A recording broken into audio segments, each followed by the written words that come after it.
आपको पहचाना है हिंदुस्तान की सत्ता में मुख्यमंत्री कोई सुबह और वो शाम को कोई और तो अपनी ताकत पहुँचाने से हम अपनी ताकत भूल चुके हैं। हजरत सुल्तानपुर के चुनावी माहौल में आप पहुंचे हैं सुल्तानपुर, क्या लग रहा है किस तरफ हवाएं बह रही हैं सियासत की? देखिए, मुझे मौलाना अब्दुल्ला कासमी कहते हैं। मैं हिंदुस्तान के मुसलमानों की एक बड़ी संस्था और ऑर्गेनाइजेशन है जिसे जमीयत उलमा हिंद कहते हैं, मैं उसका अपने ज़िले का महासचिव हूँ। और इस मुल्क को आज़ादी दिलाने में हमारी संस्था का बहुत बड़ा योगदान रहा है। हमारे महापुरुषों ने, हमारे उलमा ने बड़ी कुर्बानियाँ दी हैं, तब जा कर के ये मुल्क आज़ाद हुआ था। और आपको भी बताना चाहता हूँ कि जमीयत उलमा हिंद ही एक वाहिद ऐसी तंजीम है जिसने इस मुल्क की तकसीम की मुखालफत की थी। जब ये मुल्क बढ़ रहा था तो हमारी संसदा ने उसकी मुखालफत की थी। और आज भी पार्लियामेंट के अंदर उस वक्त जो हमारे सांसद थे पार्लियामेंट में, मौलाना हिफ्जुर रहमान सिवारी, उनका इख्तिलाफी नोट उस पर लिखा हुआ है। ये तो मेरा अपना एक पर्चे रहा। जहाँ तक चुनावी माहौल की बात है, ये हमें और आपको जो वोट का अधिकार मिला हुआ है, ये बहुत बड़ा अधिकार है। हम इसकी कीमत नहीं समझते हैं। इस अधिकार को हासिल करने के लिए लाखों लोगों ने अपनी जानें कुर्बान कर दी हैं और इस मुल्क को आज़ाद कराने में सैकड़ों साल की जंगें लड़ी गई हैं, तब जा कर के ये मुल्क आज़ाद हुआ। और फिर उस मुल्क की आज़ादी के दुफैल में हमें और आपको ये राइट मिला, ये हक मिला कि हम अपनी पसंद का इंतखाब करें और अपने मुल्क को चलाने के लिए ऐसे लोगों को चुनें जो मुल्क को तरक्की के रास्ते पर ले जाएं, सबको साथ जोड़ करके चलें। बदकिस्मती से इस वक्त मुल्क में जो एक नफ़रत का माहौल पैदा किया गया है दरचंद सालों से, कुछ लोगों ने अपने सियासी फ़ायदे के लिए यहाँ की गंगा जमनी तहज़ीब को ख़त्म करने की कोशिश की, मुसलमानों और हिंदुओं को और दीगर बिरादरियों को लड़ाने की कोशिश की। इसमें इस वक्त आप जानते हैं कि हिंदू और आरएसएस के लोग इसमें बिल्कुल नुमाया रहे। हम लोग गांधी जी के पैरोकार हैं। हमारा एक लेवल रहा है कि आपको मालूम होना चाहिए कि हमने इस मुल्क में गांधी जी को अपना लीडर माना था। उनको महात्मा गांधी का खिताब हमारी ही तंजीम के लोगों ने किया था। कुछ लोग इस वक्त ऐसे भी हैं हमारे ही उसमें भी जो मुस्लिम पॉलिटिकल की बात करते हैं और अपनी तंजीम को और अपनी सियासी जमात को बनाने की बात करते हैं, वो भी हिंदुस्तान की तारीख़ से वाकिफ़ नहीं है। हम आपको बताना चाहते हैं कि आज़ादी से पहले हमारे बुज़ुर्गों ने आंदोलन जो आज़ादी का चलाया था, तो उसमें एक बहुत बड़ी टीम हिंदुस्तान से गई थी और सबसे पहली जो हुकूमत जिलावतन हुकूमत अफ़गानिस्तान में बनाई गई थी, हमारे महापुरुष थे मौलाना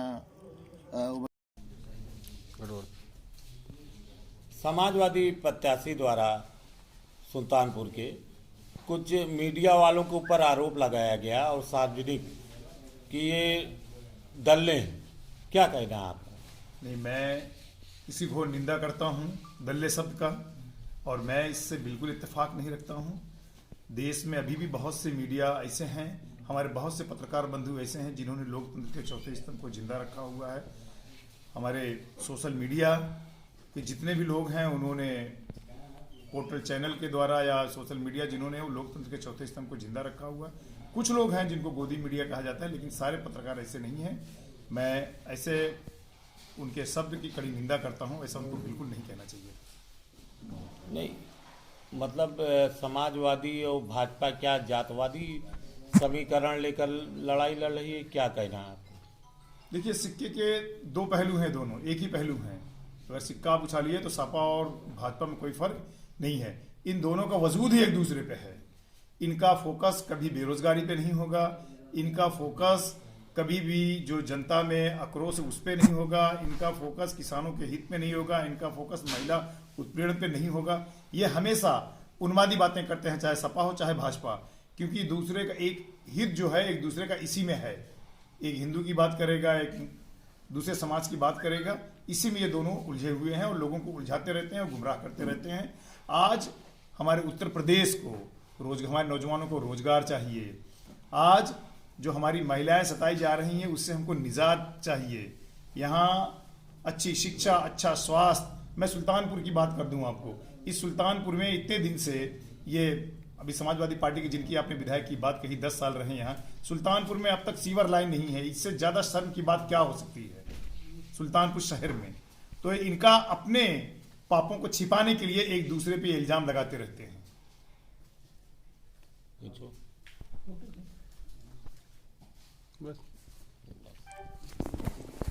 हमारी ही तंजीम के लोगों ने किया था।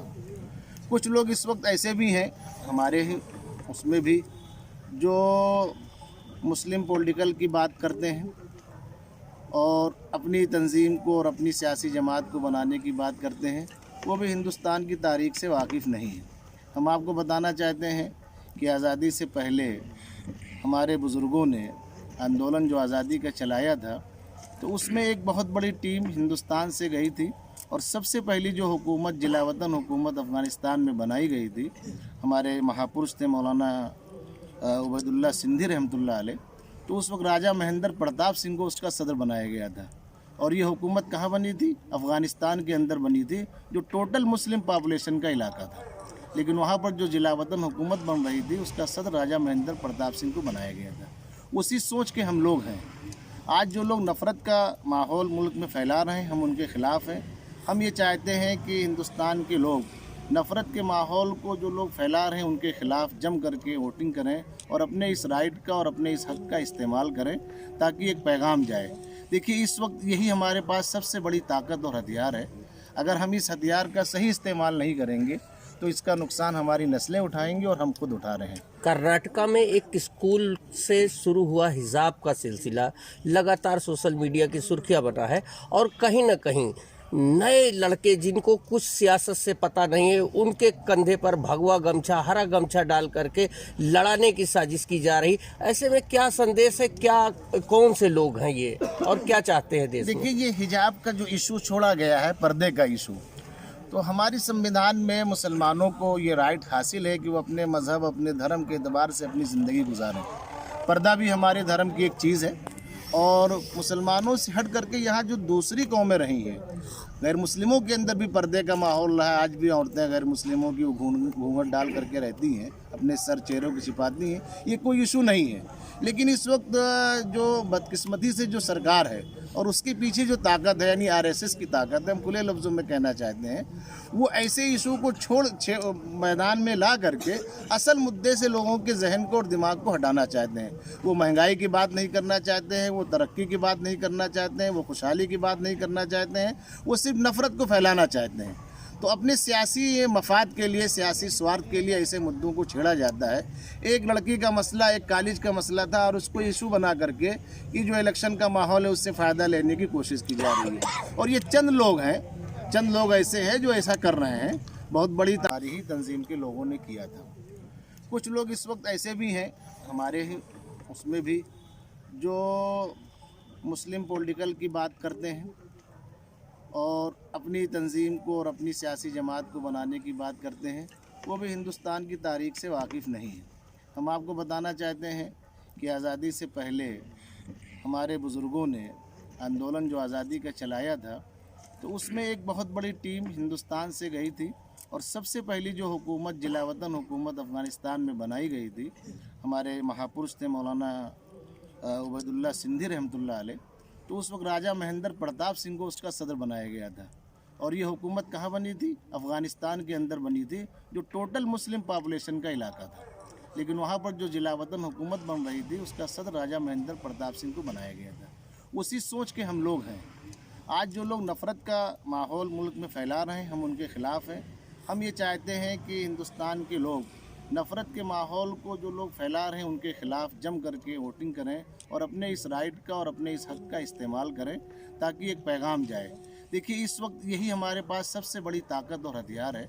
अगर हम इस हथियार का सही इस्तेमाल नहीं करेंगे तो इसका नुकसान हमारी नस्लें उठाएंगी और हम खुद उठा रहे हैं। कर्नाटका में एक स्कूल से शुरू हुआ हिजाब का सिलसिला लगातार सोशल मीडिया की सुर्खियां बना है और कहीं न कहीं नए लड़के जिनको कुछ सियासत से पता नहीं है, उनके कंधे पर भगवा गमछा, हरा गमछा डाल करके लड़ाने की साजिश की जा रही। ऐसे में क्या संदेश है, क्या कौन से लोग हैं ये और क्या चाहते हैं देश में? देखिए, ये हिजाब का जो इशू छोड़ा गया है, पर्दे का इशू, तो हमारी संविधान में मुसलमानों को ये राइट हासिल है कि वो अपने मज़हब, अपने धर्म के एतबार से अपनी ज़िंदगी गुजारें। पर्दा भी हमारे धर्म की एक चीज़ है और मुसलमानों से हट करके यहाँ जो दूसरी कौमें रही हैं, गैर मुस्लिमों के अंदर भी पर्दे का माहौल रहा है। आज भी औरतें गैर मुस्लिमों की घूंघट डाल करके रहती हैं, अपने सर चेहरों को छिपाती हैं, ये कोई इशू नहीं है। लेकिन इस वक्त जो बदकिस्मती से जो सरकार है और उसके पीछे जो ताकत है, यानी आरएसएस की ताकत है, हम खुले लफ्ज़ों में कहना चाहते हैं, वो ऐसे इशू को छोड़ मैदान में ला करके असल मुद्दे से लोगों के जहन को और दिमाग को हटाना चाहते हैं। वो महंगाई की बात नहीं करना चाहते हैं, वो तरक्की की बात नहीं करना चाहते हैं, वो खुशहाली की बात नहीं करना चाहते हैं, वो सिर्फ नफ़रत को फैलाना चाहते हैं। तो अपने सियासी मफाद के लिए, सियासी स्वार्थ के लिए ऐसे मुद्दों को छेड़ा जाता है।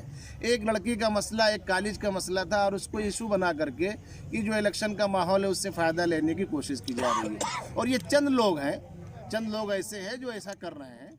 बहुत बड़ी